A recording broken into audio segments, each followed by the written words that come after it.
Sechas Megillah Daf Lamed Beis is the last half of the Masechta. It's half a daf, and it discusses the halachos of actually reading from the Sefer Torah, how we open it, how we close it, how we roll it, and the schar of the one who rolls it. We'll end off with a bit of a garata. So the Gemara says, Brisa, when you read from the Sefer Torah, you should open it and see where you're going to read from. And now you're going to say the bracha. Should you keep it open for the bracha, or should you close it for the bracha? Machlokes Rabbi Meir and Rabbi Huda. Rabbi Meir says you should close it for the bracha. Rabbi Huda says you can leave it open for the bracha. Rabbi Meir's reasoning is like Ula's halacha. Ula said that the reader from the Torah cannot help out with the translation because people are going to think that the translation is written in the Torah if they see the reader translating. Similarly, Rabbi Meir holds a person who's saying a bracha should not have the Sefer Torah open, so people shouldn't think the bracha is written in the Torah itself. Therefore, it's got to be closed while you say the bracha. Rabbi Huda says, no concern for that. People understand that brachos are not written in the Torah. Some people may think translation is written in the Torah, or should be written in the Torah, then when they write a Torah, they'll put the translation in. You get wrong halachos in the Klal Yisrael, but brachos everybody knows aren't written in the Torah themselves.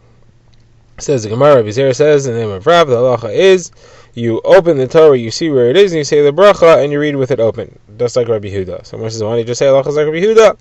The Gemara answers, he had the names reversed, and therefore he didn't want to get involved with which name was which. He just said the halacha.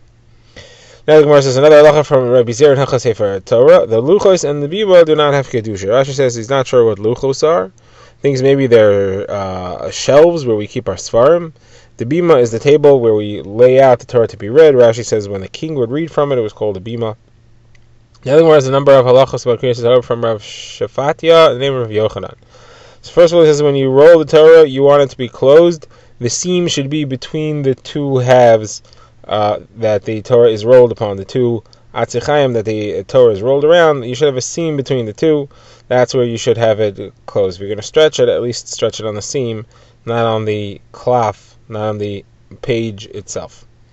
Next halach he says is that somebody who's rolling the Sefer Torah and he's holding the two sides of the Sefer Torah in his lap, so you should roll the outer one. You should not roll the one that's closer to him, because then the outer ones are going to fall off his knees and land on the floor. You should roll the outer one so that, and then the inner one will unroll along with it. That way you won't have a problem with it falling. However, when you're closing it, you should close the inner one, the one closer to you, towards the outer one. That way people can see what you're doing. You're supposed to show the Sefer Torah the Am like we do by Hagbah. Next halacha he says is you have a minion that's laning. Every Kriyas Torah has to have a minion. The greatest one should be the last aliyah. Should be the one who does Galila, the one who closes the Sefer Torah. Because like we said in Rabbi Shub and Levi, that the last one, the Gola, the one who rolls it up, gets the schar if everybody came before. The Gemara doesn't really mean he gets their schar. It means he gets schar equal to everything that they got. Unrelated to halacha from Rav Shafati named Rav Yochanan, you're allowed to make a decision based on a baskol. If you hear a voice, you're allowed to use that to decide something. You're trying to figure out should he do something or not, and you hear a voice that says yes, yes, or no, no, then you can rely on it. Only if it repeats it, if it says twice, yes, yes, or no, no, and only if it's the voice of a man in the city and a woman in the desert or out in the fields, and not vice versa, because women's voices are common in the city, so there you trust a man's voice there, and men's voices are common in the fields, there you trust a woman's voice. That was an indication that it's not just a regular voice that you're hearing, it's talking to somebody, it's a baskol. It says Rav Shadi and Rav Yochanan, anybody who reads without song, he reads without trup, without flavor to it, or he repeats his reading, his learning without singing. About him, the Torah says, I gave him not good rules. Mishpatim le'ichul b'hem is the end of the pasuk. It's in Yecheskel. So Moshe says that Abaye said, how could that be? Just because he doesn't know how to sing, he doesn't have a good voice, he's not melodious, therefore his mitzvahs are not good. That can't be. So he says it's different shad. It's two Talmidei Chachamim, they're in the same city, and they don't talk to each other. In halacha about them, the Torah says, there, the Torah is tripping them up. Next, the Gemara quotes Rabbi Parnach, who says in the name of Yochanan, anybody who holds the Sefer Torah unclothed is buried unclothed. That means he holds the Sefer Torah straight with his hands on the cloth, not on the covering around it.